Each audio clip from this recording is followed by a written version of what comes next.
Welcome back to the blind zone. And what is the blind zone? It's something that you never saw coming or something that you refuse to see that was right in front of your face. Now, today I have an extra special guest with me. It's my daughter in law, Elizabeth, or Eli, as we like to lovingly call her. So, welcome to the blind zone. Eli, come on in, please. Thank you for having me. Hello. So, generally, I ask all my guests how we met, but eh, she's no exception. So I'm going to have her fill in the gaps there for us. Well, we get to thank your son, Eric, who I'm married to. So that's our connection, and he's awesome. And I'm so happy that I got to meet you because of that. And we have an awesome son. He is awesome. Parenting. Good job, Denise. Kidding on that. Kidding on lots of flaws and problems with that. But yeah, he is a good kid, and I'm grateful for that. So I've known Yeah. you about 5 years now, a little over Yeah. 5 years. So we'll be married 5 years this year. So Mm-hmm. Yeah, probably 5 or 6 then. actually, unfortunately, the first time I met her was she came for my husband's funeral, and That's right. so that was a little awkward. But I'll always remember the date. So Yeah. There that's you go. But today we're going to be talking about parenting, and I got to say this flat out. We're not going. My son's a really good dad, but he's not here, so we're not going to talk about him. But I've seen the two of them together, and man, they really work well together. And they have something that I didn't do well raising Eric, and that was consistency. So We parenting. try. Yeah. Oh no, you guys really Oh, worked that out. And I have to tell a funny story. They were here and they were in the garage. They were getting ready to go, and she was telling Henrik, she was giving him this thing why we don't do something, blah blah blah. And she was just talking very nice. And then he looked up at her and went no, and ran off. And did it anyway, probably. yeah, Whatever I said. I was just laughing my head off, and I'm like, oh, that's so great to be a grandma. I don't have to worry about that. But Yeah. We're in the, I feel like we're just now getting into the terrible two. So it's happening. And we're almost 3. So it's happening a lot. no, Yep. no, no. But he's a super funny kid. He laughs all the time. Yeah. He's So got a lot of personality. yeah, he really does. And so for that, but again, I've invited you here because parenting, and this is what I can say about parenting. I didn't know what I was doing, and I thought you just flew by the seat of your pants, and with enough love, you'd get through it. Mm-hmm. And then I heard somebody say, "Well, I didn't know what I was doing, and I read books and got counsel." And I thought, You can do that? man, that's what I said. Yeah. I didn't even think that was possible. I had another friend of mine who said that she looked around at the people that were successful and she modeled their behavior, and I'm like, these people are way smarter than me. Never saw that coming. But anyway, but with parenting, I will say we look at our own parents, and then you say to yourself, "Oh, I'll never do that," or "I will do that because that was successful." Did you have any of those moments with your parents? Um, I would say more big picture things. I mean, the biggest thing for me, and maybe for Eric, I can't speak to him for him, but us both coming from divorced homes, is that I know I wanted to, like, I was very picky with who I wanted to be with and spend my life with because I didn't want for that to happen, and hopefully that won't happen. I mean, if we ever break up, I would like to think we'd be good co-parents, but No, it no, still no. changes. Back up. You're not that. That's never going to happen. No, I it's want not. them to always stay together. Um, but it changes things. Hmm. It changes Um, your perspective for sure because you yeah, see the reality of that it can happen, right. and so you work hard not to have that happen. And that's the other thing too, is you two are really good together and you co-parent well Yeah. because I've seen what you do, I see mimicked in him and vice versa. Hmm. So you two haven't, got this, and then you both go off in your own path and you try to stay on the same road together, and that's super important. Yeah, so I guess just that bigger picture goal, and then maybe that's helped, that's trickled down into smaller things. But I don't, other than that, I don't really remember any like minute things that either my parents did that I wanted to change specifically. I mean, maybe as Henry gets older and I'm like, wait, maybe this is how I was parented this way. I'm sure things will come up, but Because I always said we didn't have a lot of discipline in my house. It was always, fly by the seat of mm-hmm, your pants kind of thing. And that's where I got the idea. Well, that's just how this is done. mm-hmm, And so I said, no, I'm going to be much more disciplined, and I'm mm-hmm, much more, consistent. No, no. I didn't know how to do those things. I wasn't shown those things, so I didn't know how to do them. Now, you know, you were there when I apologized all the time to Eric. Well, I'm so sorry, and he finally said, "Stop it." Yeah. I turned out really well, and and I am grateful for that because he is really a good kid. So, what is your parenting style then? Where have you learned some of the gifts you're now teaching your son? Um, I have I have read a few books. I mean, I've also read that people who read parenting books, it doesn't make them that the reading about parenting doesn't make you a better parent. It's just the will to want to, I guess, learn and improve and do things differently if they're not working. So, Oh, that's a good point. yeah, I thought that was a good point. And, even if it's just like a little snippet here or there, I feel like, I follow a lot of parenting blogs and always trying to get different perspectives. There's a popular parenting, I guess, technique called gentle parenting that's popular with my generation of moms and dads. Where you just kind of you really hear them. I don't think everything that it embodies is. I don't. I guess do everything that it embodies because sometimes like they still need to. You have to be stern with them. Um, Hmm. but I think the fact that just acknowledging them and letting them be heard, I try and do that. And I think a lot of what I do with teaching has helped me too. So I think a lot of teaching books go hand in hand with parenting. And I think that's maybe given me a good base for what I know I want to do, and also seeing kids. One big thing that I've seen with my students is technology, and that's really made me want to be not anti technology, but really wary of it, and continue to be really wary of it, because it is literally addicting and it changes your brain. And a lot of kids have ADHD because of, overuse of technology. So just experience with seeing students that, have had technology in their face since they were an infant. So that's something that has helped me is just teaching in general. Wrote a book on French parenting, and they're very um, pro independence. And like they say, if you go to a park, you should just sit on a bench and let the kid go play by him or herself, which sometimes I do, but sometimes I do like to play with him. So there's some things that I take from that. One of the big things is, kind of only say no when you have to. So I try and say yes as much as I can and be as patient as I can. Do I really care that he's crawling on the floor right now? No. So, it's just obviously you need to say no when you need to say no, but trying to Pick your battles pick your battles. so And that not everything is a fist fight over something that's insignificant later on. yeah, I know like in teaching, they say you should have a 4-to-1 ratio. So you should give like 4 compliments or, pour into them 4 times to, giving them a Hmm. critique to 1 time. So I think that would apply to parenting too.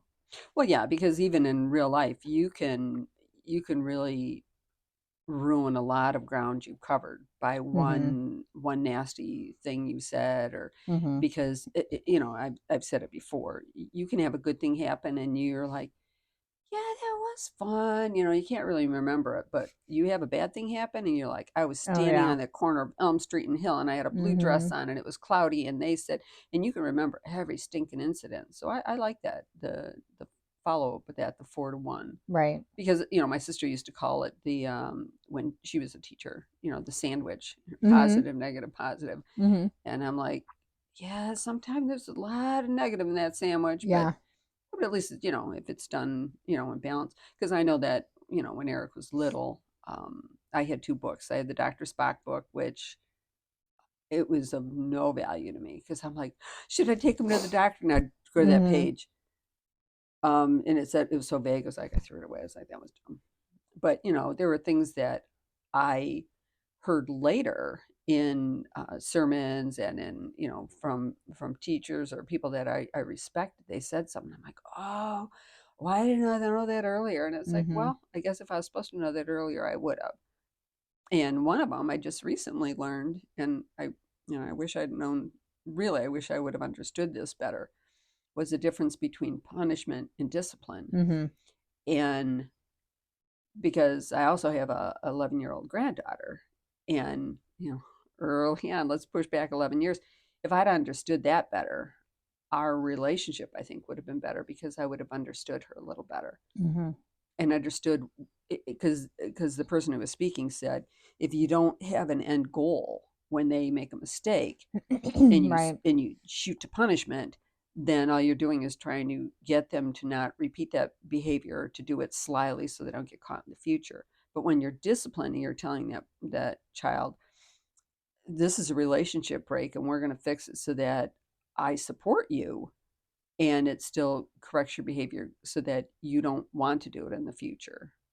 Yeah, I've been reading a lot about that idea with some child psychologists that I've, follow what they say and study and teach, where like they say that like sending a kid to his or her room is really bad because you're not helping them process or learn. Mm-hmm. You just got Mm-hmm. to sit with them. If you need to go to their room to get, calm down, great. But, kid's not going to go sit in his or her room and be like, man, how should I have done that better?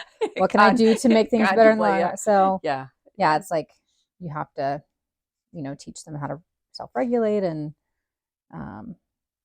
yeah, I think it directly speaks to what you're talking about.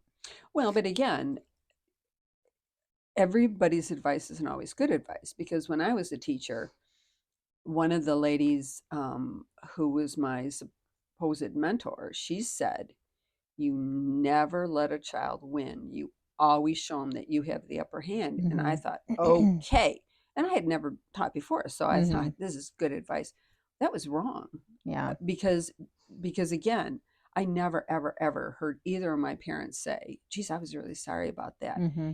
And I learned that acknowledging my wrongs is not, it doesn't make me less. It just makes me Or more, weak. Yeah. or weak. It just makes me knowledgeable that I didn't do that very well. And I don't say, "Oh, I'm sorry," and then just will brush it off. It's like, "I'm sorry and I want to do that different next time." Mm-hmm. And so that's the punishment and the discipline thing, because yeah, you can have a real strong hand, and you But then know there's always a power struggle, and that's not healthy. And that's right.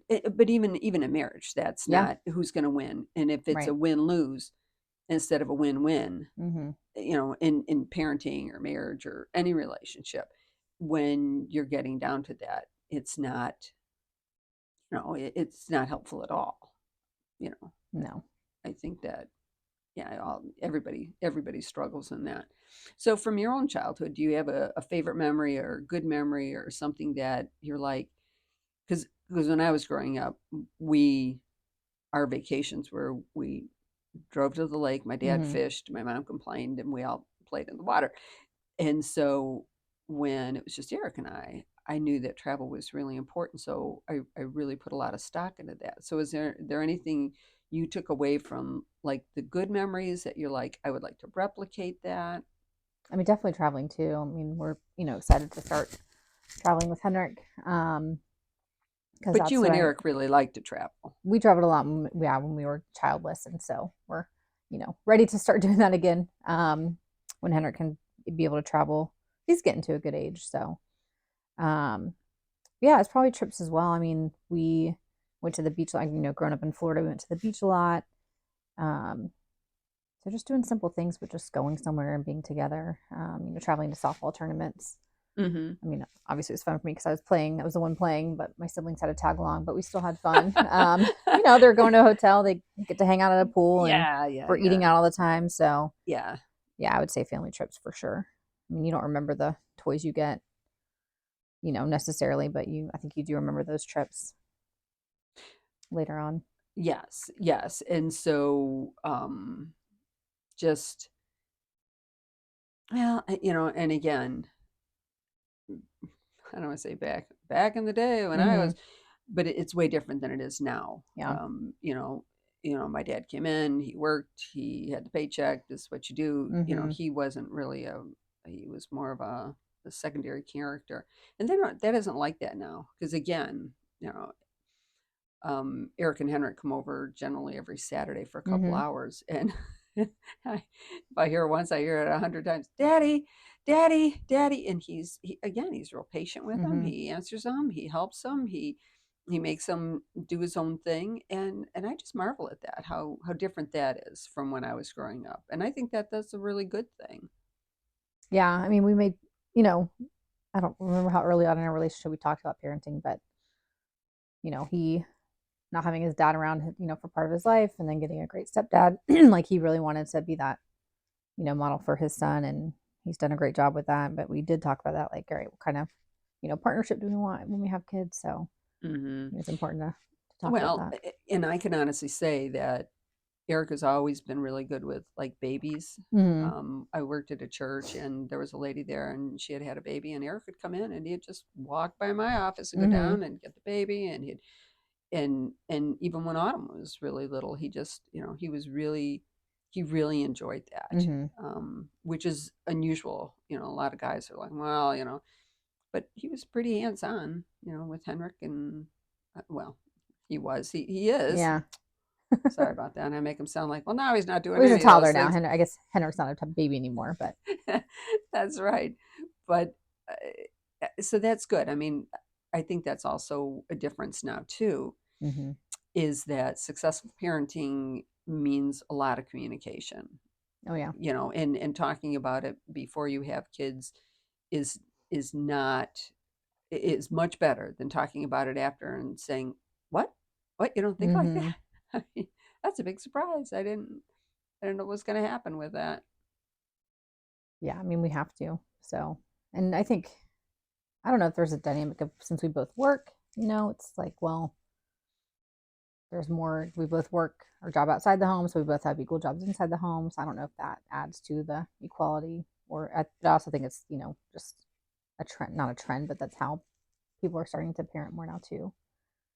Hmm. So I think both those factors kind of societally lead into that. Why there's a shift. Well, because I know that I worked when I was pregnant, and there was two other women Hmm. that were pregnant at the same time I was, and they both came back to the company that I worked for, and I was the only one that stayed home. And I was a stay-at-home mom until Eric was in the second grade, and then Hmm. I went back to work. And and today that's not the way at all. And I'm not saying because I was a stay-at-home mom it was better. It was just different. Yeah. Because his dad said, I said, well, I would like to stay home. And he said, well, you can if you work out the finances. I said, Hmm. oh, if that's the only problem, then I can deal with that. But, it's different today. And Henrik's in daycare and he's a happy little guy. I mean, Yeah. it used to be, I don't know, 10 years, 20 years, 30 years. That was like, oh, your kid's in daycare. That's, like the death camp. But that's not true at all these days. Oh yeah. My grandma definitely like puts her nose up at it. Well, and again, But but even for her, it's like well, but again, how many generations? How old is she? She's in her mid 80s. 80s. Yeah. Yeah, mid 80s. So, but again, when my dad, and he would have been, this is math, not my strong suit. So I guess he would have been 90. But again, that's what the men did. They went to Hmm. work, they came home, the wife did, whatever she was supposed to do. And it's way different now. And the fact that you're both working together as a team for the good of the team, Hmm. that's super helpful. And again, you didn't find the lowest paying person so that you could foist off your kid. You went through a lot to look for the best daycare you could, and you found a very good environment. And this is the difference too, is when I went to kindergarten, you didn't have to know anything. Hmm. You got there and you learned how to eat crackers and open up that carton of milk. That was really a pesky problem. And then they taught you Hmm. colors and alphabet and numbers. And now by the time you get to kindergarten, man, you better be adding and subtracting. And so even in education dynamics, along with the social norms of what a mom and Yeah. dad do, that's even changed. Yeah. I don't know if I think all of it. Like, I don't know. I think kids can slow down with what they learn. Like, I don't think they need to know all of that by the time they get to kindergarten. There is a lot of pressure, though, for sure. But there is some good to it because they are, he is like, he knows his ABC song now. And like, he knows a lot more than I would think a 2-year-old would know. So there's definitely benefits to it. I know because he does stuff, and I'm just like, that's amazing. Because Yeah. I'm buying him these little Hot Wheel cars, Hmm. and I have him in a suitcase. And the first time it's like, how many cars are in there? And he's like, one. And the next time he came over, I had put two more in there. I was like, how many's in there now? And he's like, three. And I'm like, Hmm. oh my gosh, he's a Yeah. genius.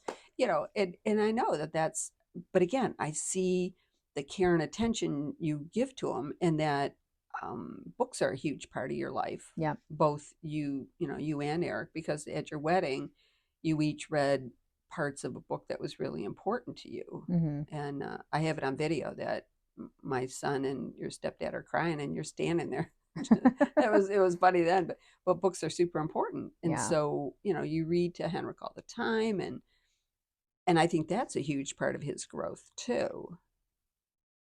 Yeah, we try and, if we don't come here on Saturday or like Sunday mornings, we'll just sit and we'll read for like half an hour. Like, all right, we have reading time. We read to him every night before bed.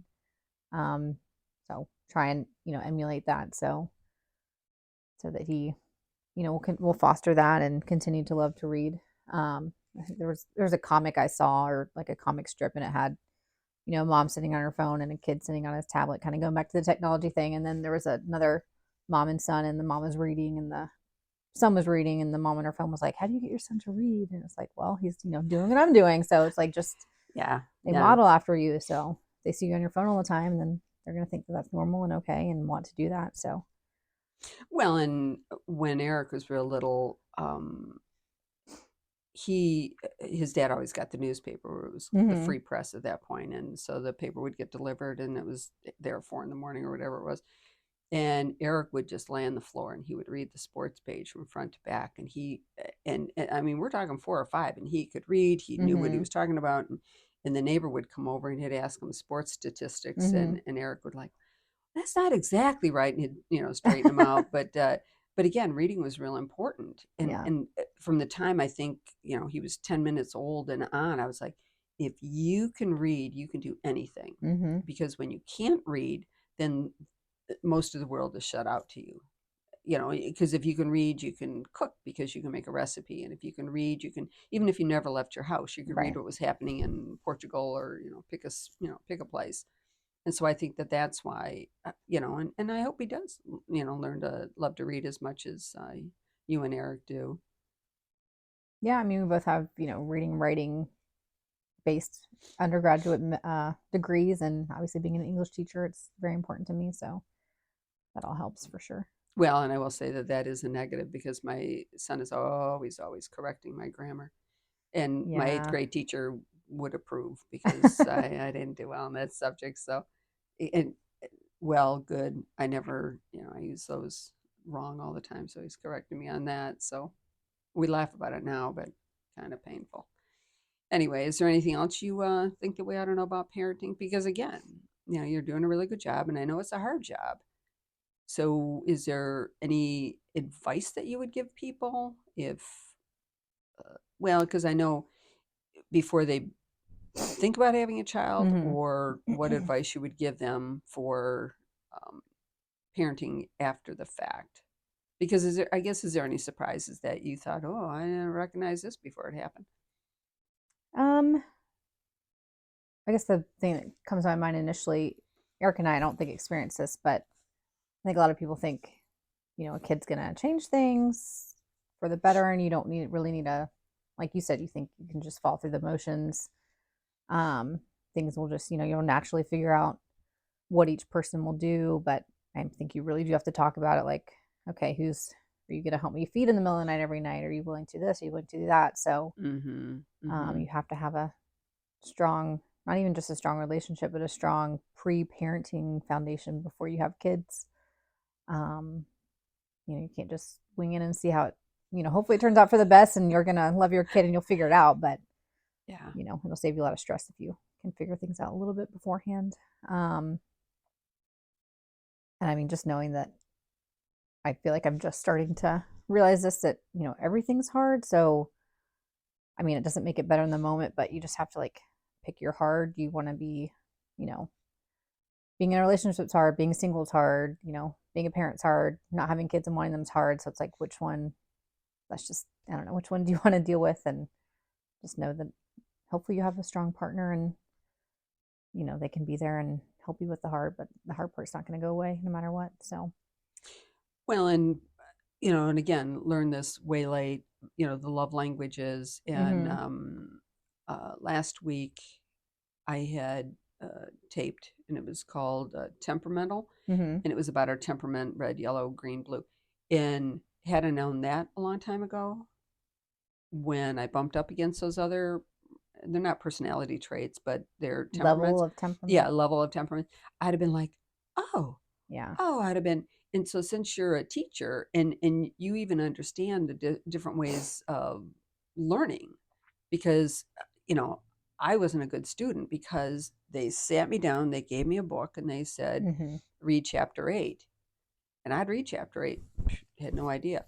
But if the teacher would talk about chapter 8 in a way of a story form, because I'm an auditory learner, Mm-hmm. it's like, oh, now I know. Because when I went back to college, I would hand the book to my husband and say, make me up a story so that when this comes up on the test, I'll remember it. And he would do that. And that was, that was super helpful. So you have lots of really great tools in your arsenal that are really going to be helpful when you watch and observe. And this is the other thing I will say, that we tried to figure out, you know, what Eric was good at Mm-hmm. and really get him to do those things so he could achieve. And it was hard. We never really quite got that right. For a while, it was gardening. I thought it was piano lessons. So we tried that for a while. And I think that too is an important part of growing up. Not getting them so over busy that they're on every travel team and Yeah, all that stuff, but figuring out what it is they're good at and then helping them be better at that. it's definitely daunting because it's like, well, how long do you stick with something before you move on? Or Well, and again, just because when I was the teacher for that very short time, because that wasn't my forte, but I said, we're going to try and give you a lot of information. We're going to show you a wide spectrum of stuff. And then we're going to narrow that down mm-hmm. to things that you're good at or things that you can be better at. Mm-hmm. You're going to have to learn it all, but you're Mm-hmm. not going to be good at all of it. And once you take the pressure off a kid like that, now you don't give them, I'm not good at math. In fact, Mm-hmm. when I went to college, I said to the counselor, I'm not good at math. So whatever degree you stick me in, as long as it doesn't have math, I'm good to go. And she was like, Wait, that's not how our university goes. So I Mm-hmm. ended up taking personal business math or some stupid thing. But again, if you can find what the kid's good at and really help them nurture that, I think you give them a much stronger social structure too, that they don't have to, that they will be less likely to fall into, you know, poor peers or whatever else you want to say, because they're going to have a confidence that they too have something to offer. Yeah, I mean, everyone wants to have autonomy and feel, be proud of themselves. I think and those things will carry them into adulthood and help them, be able to Hmm. go out on their own for sure. And to have problem solving skills. Yes. Yeah. Back to what we are talking about, like helping them regulate emotions because, everyone's born with emotions, but we're not born with how to regulate them. So, when Henrik's having, rolling around on the ground screaming, he was born with that ability, but he doesn't know what to do with that. So he has to learn that. And hopefully I'll figure out how to teach him that. I don't know. But I'm laughing because I can picture it, but yeah, and it might happen when he comes over later. So you never well, and again, after he's from know. daycare, but I will tell you this: he is a fabulous kid in a restaurant. We have gone out to eat, and he's just really he sits there, doesn't want the booster seat, and we've gone to all types of restaurants, and other than slow service, which gets under my skin, he's Yeah. really good in a restaurant, and he's a good eater, Yep. and Try and like cook them what we're having. And, mm-hmm. a lot of what I read is like, give them what you're having. Try and give them like one thing they like, but then a few new things. And if they're hungry, they'll eat. If not, so try and stand by that. But Yeah, that's a because Eric would be at my house and it'd be like, oh, I don't really want to eat that. And then he comes home from his dad's and he'd be like, well, I had mm-hmm. pig's head soup or some stupid thing, and I'm like, what? You wouldn't eat salmon here, but you go over there and eat those crazy Yeah. things. So that was kind of goofy, but for the most part, and this is I will say this about Eric, he's a really good cook. I am not. Yes, he does So all the cooking for us. does That's he? yeah. Well, because I mean, like 95%. I ask, what are you making today? And oh, I'm making chicken soup, Mm-hmm. and because he's always my go-to when I text him, hey, can I substitute this for that? And then I get the phone call, what are you making now, Yeah. Mom? And it's like, well, I was trying, but I don't have half the ingredients. And he's like, don't do it. Don't do it. Yeah. Anyway, so this has been fabulous fun, and again I've done most of the talking. Let me ask you about parenting, and then I go off with my own spiel. No, I think you've kind of mirrored a lot of what I said, and you have, more stories of Eric to tell and more Mhm. experience being a parent. So that's, good to hear as well. But that that brings me to a really good point. I really try not to offer my well, if it were me, Mm-hmm. because you guys have such a better handle on this whole thing. And it's like, if it were me, I'm just gonna love him, love him, love him, and Yeah. then laugh when he goofs up if it's at your house and not at mine. Yep. You're like, not my problem. Yeah. Well, again, he's a good little kid, and I had a friend over, and she just said he just laughs and laughs and laughs. I said, he loves, when he was much littler, he'd sit in your lap and he'd take his sock off and he'd Mm-hmm. put his foot in your hand so you could tickle him. Yeah. And, you sent me a number of his videos where he's just laughing, laughing, laughing. And Yeah. We that's try and just, play a lot. So, yeah. And that's a fun sound. yeah. That's a good thing. So I guess that's it. But again, thank you, Eli, for coming Yeah. and talking Thanks for about having me. parenting. And because this is a low budget function, now I have to get my guest to stand up when I'm done and go shut the video off.